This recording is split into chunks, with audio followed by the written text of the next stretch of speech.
What up, guys? Your boy Quake, and I'm back with another Who Really Won. And I know you guys have been asking me to keep doing these videos. I'm gonna keep delivering. I'm just not gonna do them as frequently because I want this series to last, because there's only so much beefs I can talk about. And this is a really funny beef. I mean, hilarious.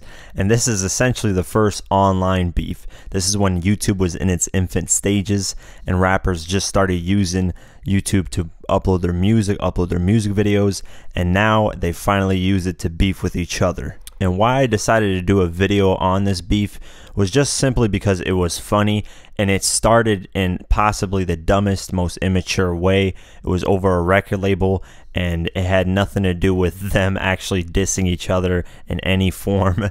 They both acted childish in some ways in this beef, and this artist introduced comedy into beefs, and the enemy eventually started using what this artist used against him. And as you could tell by the video title, I'm talking about 50 Cent versus Cameron. The beef started in early 2007, and as of now in 2017, the beef has officially ended between the two. Regardless of the beef ending, we can still go back in time, check out what happened, because there's a lot of funny moments, a lot of great videos, and a lot of great diss tracks that came from this beef. And luckily, no one got hurt. So if you've seen the series, you know exactly how we break this down. We started with how it started, the major points in the beef, then who won the battle portion of the beef, which is the short-term portion of the beef, and then who won the war portion of the beef, which is the long-term, the longevity, if they're still relevant to this day, and who's succeeding more. So with that being said, get your drink, get your popcorn, sit back, relax, and let's get started. You also been in some other, battles and shit, wars and shit, Cam as well, you know what I'm saying? Like, I haven't heard about Cam. I don't want to talk about him because he's missing. He's missing, and I don't know what happened. You understand what I'm saying? All I know is I was looking forward to going back and forth with him, mixing it up a little bit. I thought he had a good start. He had a sense of humor. You know what I'm saying? And he was using the comedy route instead of actually being aggressive and going for it. And I was like, ooh, that's something different. And I'm evaluating that for a second. At the end of the day, he looks like a monkey. Rabbit teeth, all fly, young and handsome, and you don't want the problem. I'm ready for it. This is what we do. You can ask Jay, you can ask Nas, you can ask Mace. Just look at the resume. It's not a problem. They all got body. So how did the beef start? Well, it's pretty simple and pretty funny. In early February of 2007, 50 Cent decided to stop by Angie Martinez's show on Hot 97 and talked about multiple things. But one thing that he mentioned caught the attention of another person, which then sparked this beef. He started talking about Koch Records. And for those that don't know, Koch Records is an independent record label that was founded in the late 80s, and now it no longer exists. It's now called E1.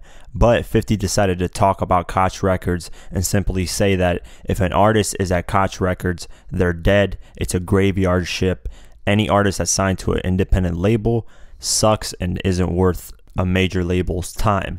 Now you have to remember, in 2007, anything before really 2009, being independent wasn't really looked at as a good thing. If you were on a major label, it was more, you're a more bigger artist, you were more worldwide.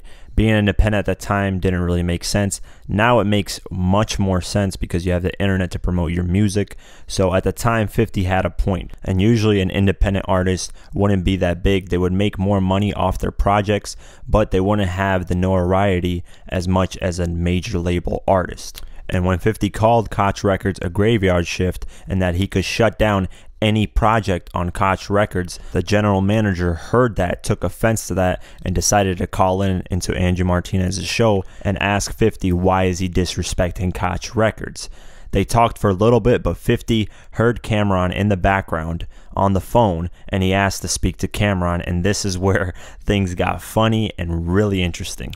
Cameron, of course, took offense to what 50 said in calling Koch Records a graveyard, because Cameron wasn't personally signed to Koch Records. He was signed to Def Jam at the time, but a lot of his artists were signed to Koch Records, the artists on Diplomat Records. So of course Cameron is going to take offense to this, and of course he's going to defend his artists. So this argument ended up being one of the most classic hip-hop moments ever in beefs. I mean, the whole Curtis thing went off, and it just took its own, before memes were even existing, this was a meme. So without further ado, check out the clip. Who is it? Cameron and Alan Run Black from Koch Records. Cameron? Hey, let's talk. What's your relationship with Cam? Do you have one? Problems. We good. No problems. Yeah, I ain't had no issues with him. Won't say? Is he by himself? We gotta work out this phone situation because there's gonna be a lot of calls today. Yeah, is Jimmy with him? Koch Records. Your relationship with Dipset is good? Yeah. Okay. Actually, Can you guys hear me? Who is that? Is it Alan Grumblatt? I'm the general manager of Koch Records. yeah. Hi, Alan. Hey, how What's you up, doing? Alan? Hey, Angie, thanks for all your support and everything. You What know? about me, Alan? What's that? What about me? Hi. How you doing? Doing good. You want to talk? You want to be on the air? That's like good. an artist? Hey, yeah, you know what? You know, just because I've been just hearing a lot of negativity, and, you know, Koch Records, we distribute Diplomat Records, and, you know... Yeah, well, diplomats are cool, but put Cam on the phone. Diplomat Records, and we pay them... Put Cameron on the phone. And, you know...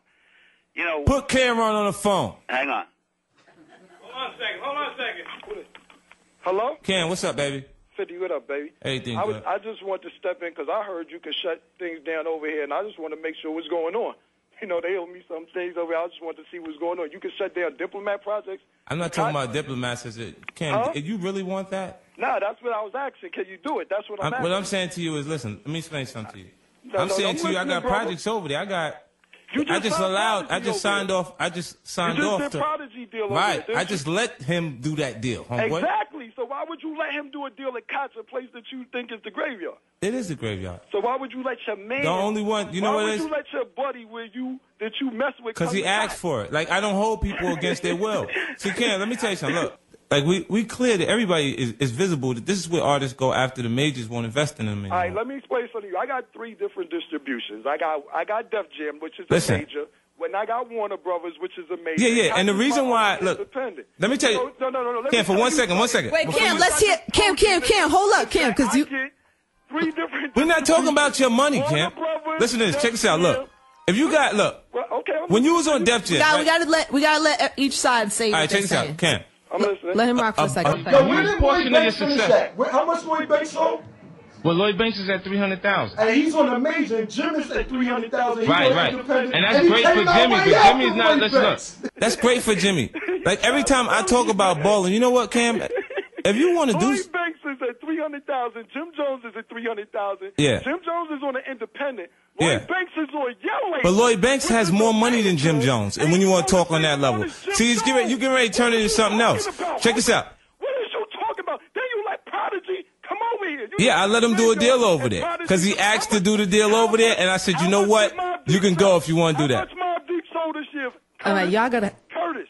That's great for How Jimmy. much Mobb Deep sold this year? You're not going to be, you're All going right, to cause a whole different All right, situation. Watch this. Curtis, how much did the Mobb Let's not sell make this it a year? different situation. He thinks that it's good. He thinks that it's good to go in the competition. I'm not going to stop competing. How much did the Mob sell, Curtis? Let me tell you something. The difference between Dipset and the average artist that signs to How much did fucking Mobb Whoa, Deep all right, we gotta shut him How off. much the Mob and how much Lloyd Banks sold? Monse. Doing the same numbers you do. Monse, we gotta cut it, honey.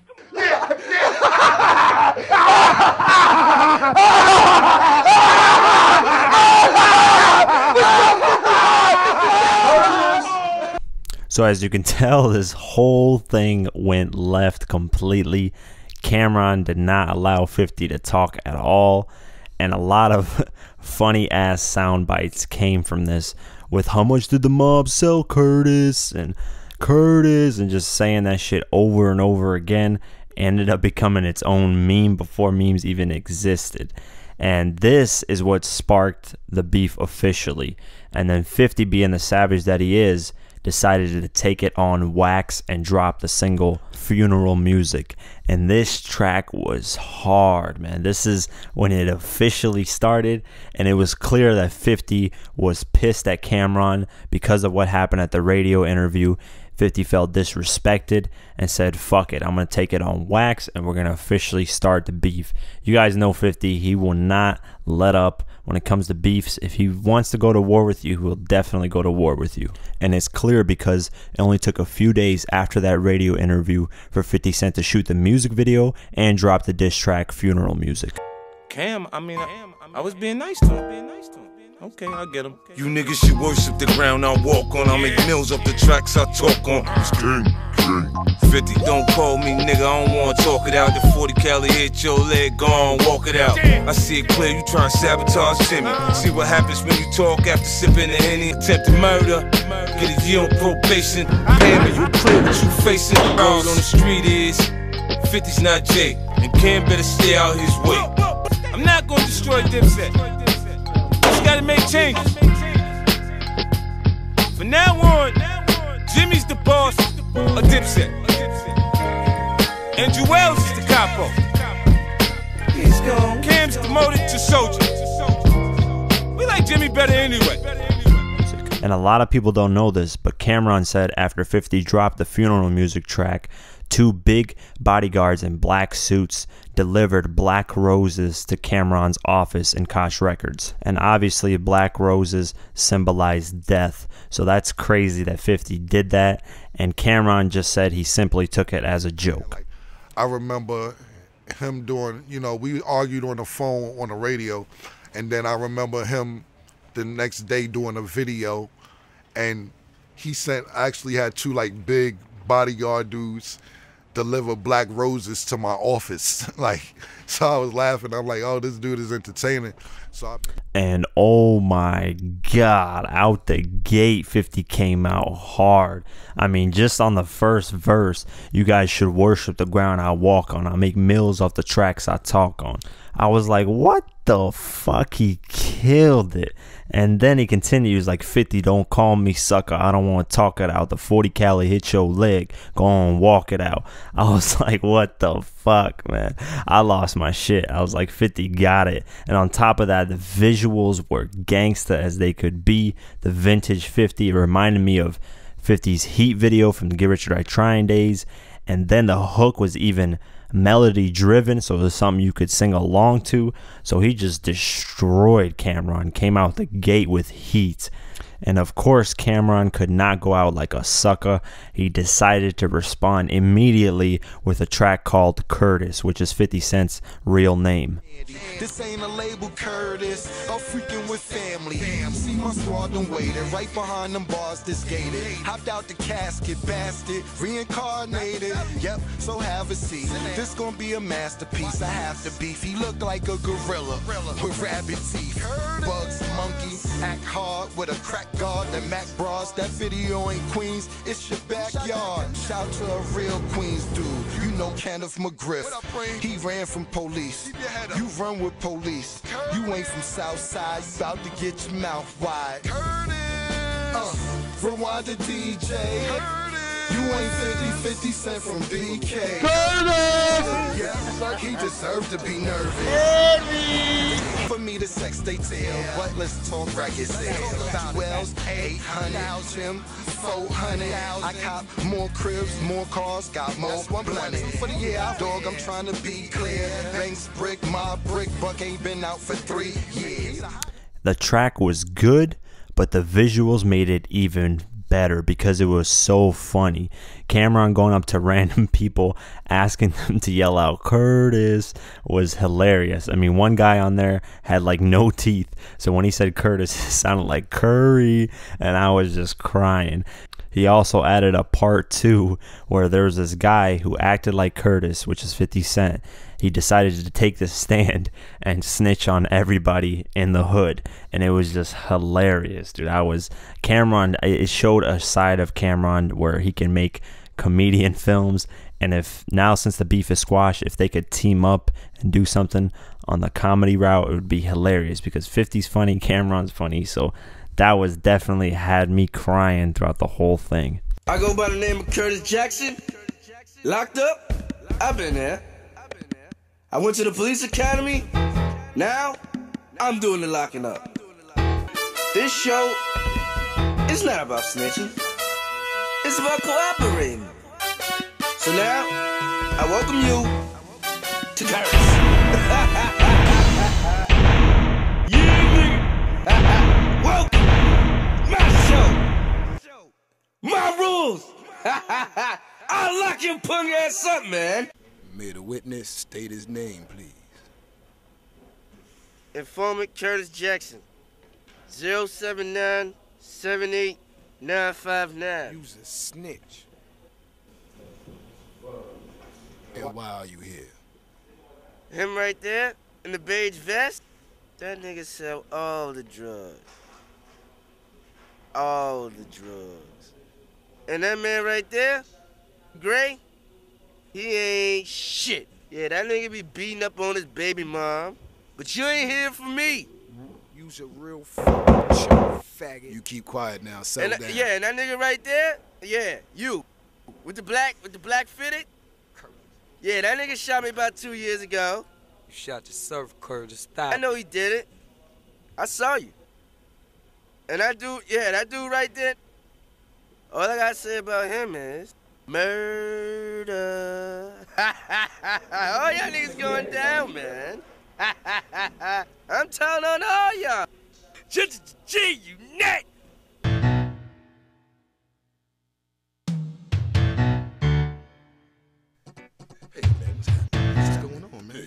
What's going on? You heard about what's going on downtown? I heard about that Curtis, nigga. I heard about it. Curtis telling on everybody. Curtis, he telling on everybody. Everybody? For real. No little leg Larry. Little Larry just told on little leg Larry just went down there to see the court, and he get out of right now. Little leg Larry locked up. He locked up. He locked up. Nah, no, like Larry. He trying to call his mama right now to get him some bail. Now she at the fish market. My mama house, he gonna get me. No, how we do.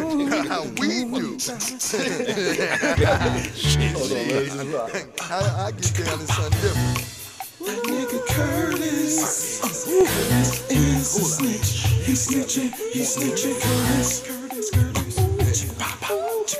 Curtis is a snitch. That nigga snitching, Curtis. Just snitching. You keep on snitching. Curtis is a snitch. He telling. Curtis, come on, Curtis. Stop talking about Curtis is a snitch. He telling. And now the beef has officially gone on wax. A diss track from each party was released, and right when things got hot, Cameron just randomly disappeared. And this left everyone scratching their heads because the beef had just started. A lot of people were paying attention. Why would Cameron just randomly disappear? They had both dropped diss tracks in February 2007, but nothing happened in March and April. In between those months, 50 Cent was saying Cameron is a missing person. Where is he at? He's not sending shots anymore, and he was just clowning and making fun of him, saying that whoever beefs with 50 ends up a missing person like Ja Rule, Fat Joe, and now Cameron. Don't end up on the list, nigga. Be a missing person like Cameron, like Ja, like Joe.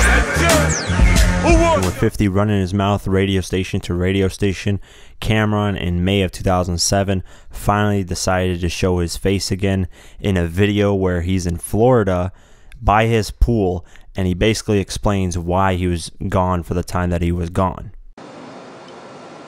It is 7:40, May 17th. I just got a two-way talking about Curtis is talking about I won't come outside. I'm in my motherfucking vacation home because it's going to be a real motherfucking hot summer, man, for everybody. And probation is officially over. Oh yeah, last week, officially. And all that shit going on, I'm not going to jail for none of y'all. Should have sizzled down or whatever. But Curtis, you want to get involved? You ain't left alone, brother. You're not left alone. Holla at me. I'm right here. Killer, May 17th. I just got it. Yeah, you see the palm trees? I'm on vacation and I'll be off June fucking 1st. Curtis. Dickhead. Get my fucking pool in the back. This video is funny too because it's just Cameron in his boxers chilling, explaining himself. He basically says he's on vacation and he decided that he's going to come back towards June and make it a hot summer again. And well, that never really happened. June came, July came, August came. Basically the summer was over. Nothing was heard of Cameron, and of course 50 Cent went on records just completely clowning him for not coming back, saying that he said he was going to have a hot summer and he didn't. So 50 had a whirlwind with this again. Other niggas sending tapes talking about he gonna be back in June, it's gonna be a hot summer. Nigga, it's almost August. And then after Cam basically disappeared and stopped responding, 50 Cent decided to focus on Kanye West, because if you remember, in 2007 is when the 50 versus Kanye West situation happened, Curtis versus Graduation, and his sights were on mostly Kanye and no more Cameron. But an interesting thing happened, which then sparked the departure of Dipset as a crew. 50 Cent decided in mid-September, right after the Curtis album dropped, to bring out Joel Santana and Jim Jones. And as you guys know, Jim Jones and Joel Santana are the part of Dipset, which is Cameron's crew. Hold up. Somebody's here. Hold up. What the fuck is up? Put your motherfucking hands up. Where my man at? Where my man at?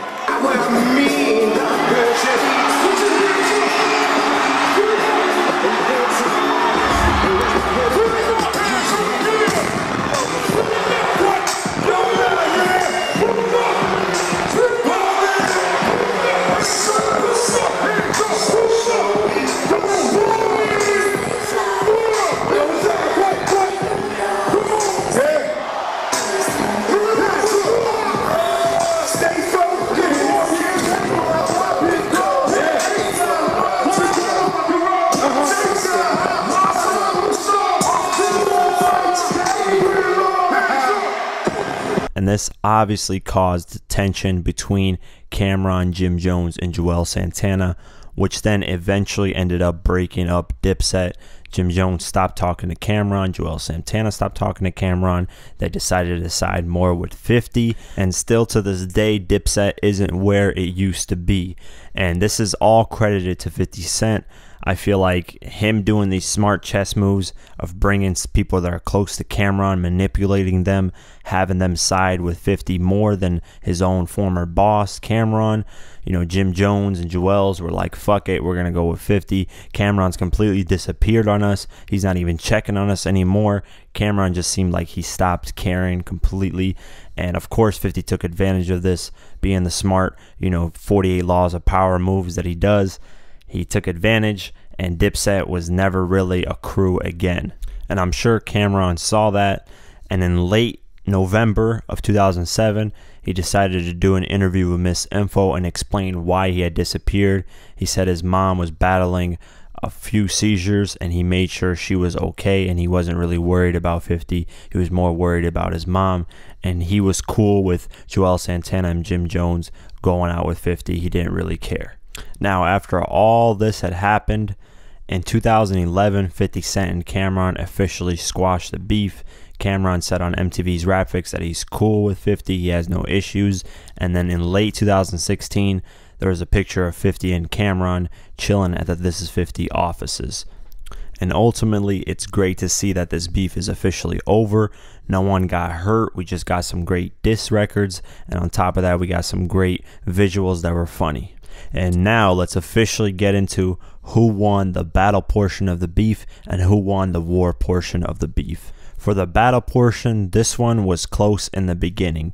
When it initially started with the Angie Martinez interview, Cameron said some hilarious things, and he had some great points about Banks being on a major label and selling as much as Jim Jones, who is on an independent label, and just basically saying, 50's on a major label, but his artists are selling as much as Cameron's artists on an independent label. So Cameron had a point in that. And then when the diss tracks dropped, 50's funeral music track was hot. The visuals were dope.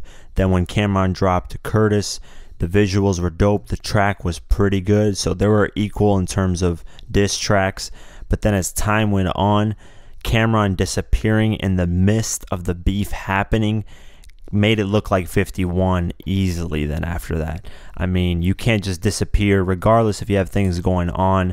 And then Cameron mentioned him being on vacation, and then he said he's going to have a hot summer, and that never happened. And then 50 ended up clowning him more for not coming back. And then 50 ended up taking Jim Jones and Joel Santana out, and Cameron just said, you know what, fuck it, at that point I don't really care what happens. So they started out evenly with those diss tracks. They were equal. Both had good tracks, both had good visuals, but after all that, I have to simply give it to 50 Cent because he just had Cameron disappearing. He had Jim Jones on stage, Joel's, all that, so it's clear that 50 Cent won the battle portion of the beef. Now let's get into the war portion of the beef, and this is the longevity after the beef, who still remained relevant, who still was releasing good music, and who was taking care of business outside of the music. So with that being said, who won the war portion? I give it both to Cameron and 50, and here's why. After the beef, none of them really suffered any dire consequences because of the beef. Cameron still ended up releasing great music after the beef, still ended up doing other business ventures, still ended up promoting other artists. He teamed up with Vado, dropped that hit track, Speaking in Tongues. So he was still doing great after the beef. It didn't really affect him too much, despite the whole Dipset situation and them breaking up, because ultimately 50 Cent caused that.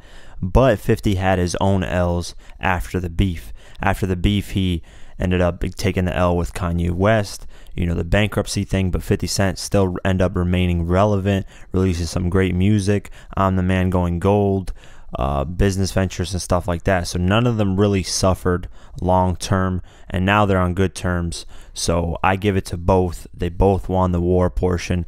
They didn't really suffer after it, so you have to give it to both. So with that being said, that's it for this episode of Who Really Won. You guys know what to do. Get in the comments below. Leave your thoughts on who really won. Do you guys think 50 got it? Do you guys think Cameron got it? Who won the battle portion? Who won the war portion? So definitely leave a comment below. I'm definitely going to be checking them out. So with that being said, like, share, and definitely subscribe. I do videos like this every single day, from beefs on who really won to who changed the music industry to news in hip-hop. So definitely subscribe. Follow me on Twitter, follow me on Instagram, like us on Facebook, and I'll see you guys in the next one. Peace.